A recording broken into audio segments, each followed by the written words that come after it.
అన్న ఏదైతే నిన్న అమరావతి బిల్ అయిందో రాజ్యసభలో చర్చ నడిచింది, బిల్ అయింది. బిల్ అయిన తర్వాత కూడా వీళ్ళు మాట్లాడుతున్నారు, అది రాజధానే కాదు, అక్కడ ఏం జరగట్లేదు, ఏం రాదు, అనవసరం డబ్బులు ఖర్చు పెడుతున్నారు, అనవసరం డబ్బు ఖర్చు పెట్టి జనాల్ని నెత్తిన అప్పుల పాలు చేస్తున్నారని చెప్పి వైసీపీ నాయకులు మాట్లాడుతూ ఉన్నారు. దాన్ని ఎలా దొరుకుతుంది? నిజంగానే రాజధాని వల్ల ఏం ఉపయోగం లేదంటావా? అమరావతికి చట్టబద్ధత కల్పించాలని అసెంబ్లీలో తీర్మానం చేసి కేంద్రానికి పంపటం జరిగింది. కేంద్ర హోంశాఖ మొన్న లోక్సభలోనూ ఆ రెండో రోజు రాజ్యసభలో కూడా బిల్లు పెట్టి దాన్ని ఆమోదించడం జరిగింది. తదుపరి కేంద్ర క్యాబినెట్కి, ఆ తర్వాత రాష్ట్రపతి ఆమోద ముద్రతో అమరావతికి చట్టబద్ధత కల్పించబడతా ఉంది. ఇది ఒక చరిత్ర.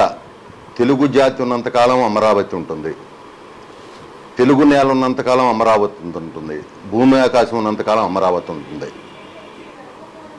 వైసీపీ వాళ్ళకి పిచ్చి పట్టింది. నేను వైసీపీ వాళ్ళని అడుగుతున్నా, మీకు జ్ఞానం ఉందా, బుద్ధి ఉందా? కనీసం ఒకరోజు ఒక మాట చెప్తే ఆ మాట మీద నిలబడ్డారా మీరు? ముఖ్యంగా రాజధాని విషయంలో ప్రతిపక్ష నాయకుడు ఉన్నప్పుడు ఏం మాట్లాడాడు జగన్మోహన్ రెడ్డి గారు? 30,000 ఎకరాలన్నా కావాలి, వేరే ప్రాంతాలంటే ఇప్పుడు ప్రాంతాల మధ్య విద్వేషం రెచ్చగొట్టినట్టు ఉంటుంది, కాబట్టి అమరావతిని ఆమోదిద్దామని చెప్పి అసెంబ్లీ సాక్షిగా మాట్లాడినటువంటి వ్యక్తి జగన్మోహన్ రెడ్డి. ఆ తర్వాత ఆయన ముఖ్యమంత్రి అయ్యాడు. ముఖ్యమంత్రి అయిన తర్వాత 3 రాజధానులు అన్నాడు, ఇక్కడేదో శాసన రాజధాని అన్నాడు, ఉత్తరాంధ్ర విశాఖలో పరిపాలన రాజధాని అన్నాడు, కర్నూలులో న్యాయ రాజధాని అన్నాడు.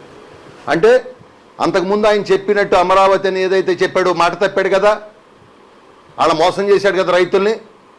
5 సంవత్సరాల పాటు అధికారంలో ఉంటే 5 సంవత్సరాల్లో కనీసం వాళ్ళు 1631 రోజుల పాటు ఉద్యమం చేస్తే వాళ్ళు కనకదుర్గ అమ్మవారి దగ్గరికి వెళ్తే ఎంత హింస పెట్టారో చూసాం. అరసవెల్లి సూర్యనారాయణ స్వామి గారి దగ్గరికి పాదయాత్ర చేసుకుంటూ వెళ్తుంటే పాదయాత్ర మధ్యలో ఆపించి ఎంత హింస పెట్టాడో చూసాం. 5 సంవత్సరాలు ఆయన ముఖ్యమంత్రి అయిన తర్వాత ఈ రాష్ట్రానికి రాజధాని కావాలి, ఈ రాష్ట్రానికి చంద్రబాబు నాయుడు గారు అడిగిన వెంటనే 35,000 ఎకరాల భూమి ఇచ్చారు. భూమి విలువ రైతుకి 50 సెంటు ఉంటే ఆ రైతుకే తెలిసిద్ది. పోరంబాకు నాయుళ్ళు వచ్చారు ఆ రోజున, కనీసం రైతులను గౌరవించారా? ఇవాళ రైతులకి సౌకర్యాలు లేవు, రైతులకి రోడ్లు లేవని మాట్లాడుతున్నారు. సిగ్గు శరం ఉంటే వచ్చి చూసుకోండి, సిగ్గు శరం ఉంటే వచ్చి చూసుకోండి. నేను ఒకటే అడుగుతున్నా, 5 సంవత్సరాల్లో 5 నిమిషాలు రైతులతో మాట్లాడలేని నీ ముఖ్యమంత్రి, మీ జగన్మోహన్ రెడ్డి ఇవాళ రైతుల గురించి మాట్లాడే అర్హత లేదు. ఆ రోజు ముఖ్యమంత్రికి ఎందుకు మాట్లాడలేపాడు 5 నిమిషాలు రైతుల గురించి? ఆ రోజున మీరు చేసిన నిర్ణయాల వల్ల 100 మంది రైతులు గుండె ఆగిపోయి చనిపోయారే. భూమిని నమ్ముకుని తరతరాలకు వచ్చినటువంటి భూమిని రాజధానికి ఇస్తే ఏమైందో తెలియని పరిస్థితిలో 100 మంది గుండె ఆగి చచ్చిపోయారే. ఈ పాపం జగన్మోహన్ రెడ్డిది కాదా? మళ్ళీ 3 రాజధానులు అయిపోయింది. 5 సంవత్సరాలు 3 రాజధానులు అన్నాడు. ఎక్కడైనా ఒక కిటికేసాడా అని నేను అడుగుతా ఉన్నా. ఎక్కడైనా పరిపాలన రాజధానిలో నువ్వేమైనా చేసావా? శాసన రాజధానిలో నువ్వేమైనా చేసావా? న్యాయ రాజధానిలో నువ్వేం చేసావంటే డ్రామా ఆడావు, జనాన్ని మభ్యపెట్టావు. ఎక్కడో సౌత్ ఆఫ్రికాలో ఉన్నటువంటి మోడల్ నీకు నచ్చింది, ఎందుకంటే నువ్వు కూడా ఒక వెరైటీ గన్ నువ్వు, కాబట్టి నీకు అది నచ్చింది. పోనీ అదైనా నువ్వు కుదురుకుంటావా? మళ్ళీ కర్నూలు వాళ్ళు మోసం చేసావు, ఉత్తరాంధ్ర వాళ్ళు మోసం చేసావు, మళ్ళీ ఇప్పుడు అమరావతిని మోసం చేసావు. మళ్ళీ ఇప్పుడు ఏమంటున్నావు? మావి గన్ అంట. పిచ్చి గన్ అది, మావి గన్ కదా, అది మెంటలు వచ్చింది ఆ గన్నుకి. ఆ గన్నుకి మెంటలు వచ్చేసింది. ఇవాళ ఏదైతే మనం ఈ యొక్క సిఆర్డిఏ పరిధి ఉందో, ఈ సిఆర్డిఏ పరిధిలో పామర్ వరకు వెళ్ళాం, ఇటు నందిగామ, ఇటు గుంటూరు జిల్లా, అంటే ఉమ్మడి కృష్ణా గుంటూరు జిల్లా పరిధిలో చుట్టూ కూడా దీన్ని తీసుకొచ్చారు. ఇవాళ ఆ రోజు ఏం మాట్లాడారు మీరు అందరూ? ఇది ఒక సామాజిక వర్గానికి చెందినటువంటిదని మాట్లాడారు, శ్మశానం అని మాట్లాడారు. లేదా ఇన్సైడర్ ట్రేడింగ్ జరిగిందని మాట్లాడారు. ఏమన్నా ఒక్కటి ప్రూఫ్ చూపించగలిగావు నువ్వు? ఒక్కరిని ఏమైనా ఈ రోజు కూడా అక్కడ దోచుకోవడానికి కోసం వాళ్ళ సంబంధించడానికి డబ్బులు ఖర్చు పెడతానికి తప్పితే ఎందుకు ఉపయోగపడదు? ఆయనే కట్టను అంటాడు. 7 బిల్డింగ్లు తప్పితే ఏం కట్టనని ఆయనే చెబుతా ఉన్నాడు. ఈ రాజధాని కట్టడు కాబట్టి ఇది 30,000 కోట్లతో అయిపోతుంది. అందుకే మావాడు మావి జగన్ అని పేరు పెట్టాడు. ఈ 3 ప్రాంతాలు అభివృద్ధి చెందిద్దని అంబడి మాట్లాడుతూ ఉన్నాడు.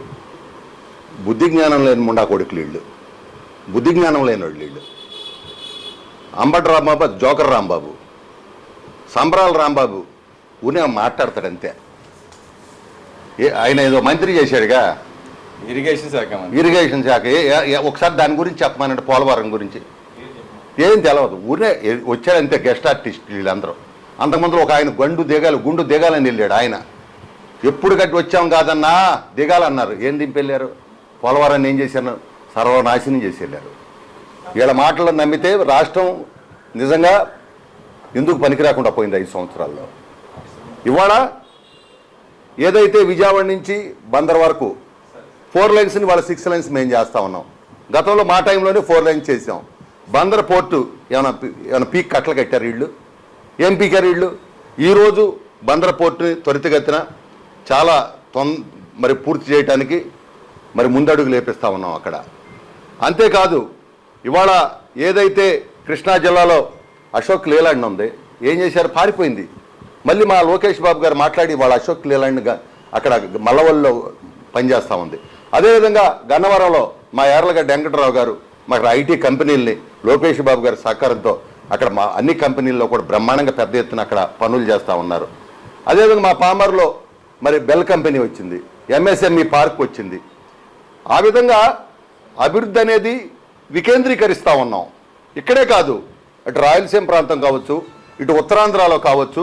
మా స్లోగన్ ఒకటే, రాజధాని ఒకటే, అభివృద్ధి అనేది వికేంద్రీకరిస్తూ ఉన్నాం. అందులో భాగంగా ఈరోజు నేను ఒక ముఖ్యమైన విషయం చెప్తా ఉన్నా.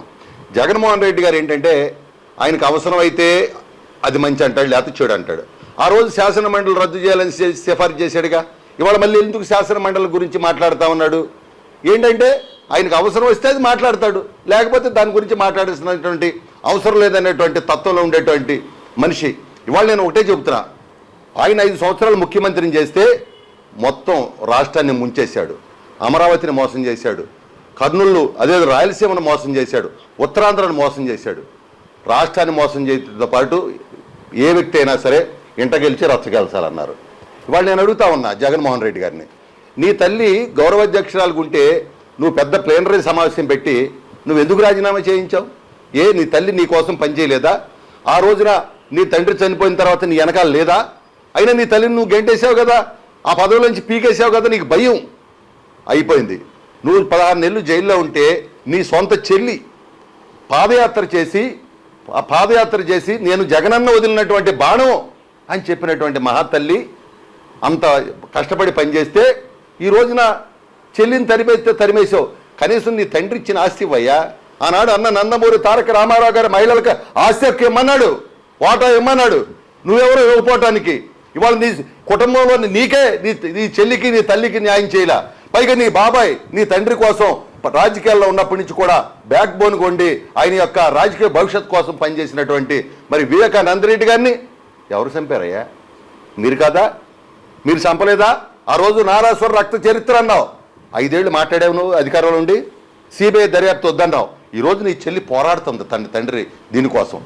మీరు నీచాతినిత్యంగా నీకు డబ్బులు ఉండయని, మీకు పెయిడ్ ఆర్టిస్టులు ఉండారని చెప్పి ఆఖరికి నీ చెల్లి మీద తల్లి మీద కూడా కామెంట్లు పెట్టిన దుర్మార్గుడు ప్రపంచంలో ఎవరు ఉండారంటే నువ్వే. కానీ ఇక్కడ అమరావతి రాజధాని నిర్మాణానికి ఇన్ని స్క్వేర్ మీటర్కి దాదాపు 12,000 ఖర్చు పెడుతున్నారు. అదే పక్క రాష్ట్రాలు చూస్తే ఒక బిల్డింగ్కి 600 కోట్లు ఖర్చు అవుతుందని చెప్పి మాట్లాడుతున్నారు. పక్క రాష్ట్రానికి మన రాష్ట్రానికి అలా కంపేర్ చేయడానికి ఎలా చూడొచ్చు అంటారు? నిజంగానే ఇక్కడ ఈ రాష్ట్రంలో మౌలిక సదుపాయాలు లేకుండా ఉన్నదానికి మౌలిక సదుపాయాలు ఉన్నదానికి ఎలా చూస్తారు? రాజధాని అనేది 10 కాలాల పాటు ఉండేటువంటిది, జాగ్రత్త కట్టుకోవాలి. పక్క రాష్ట్రం ఎందుకు?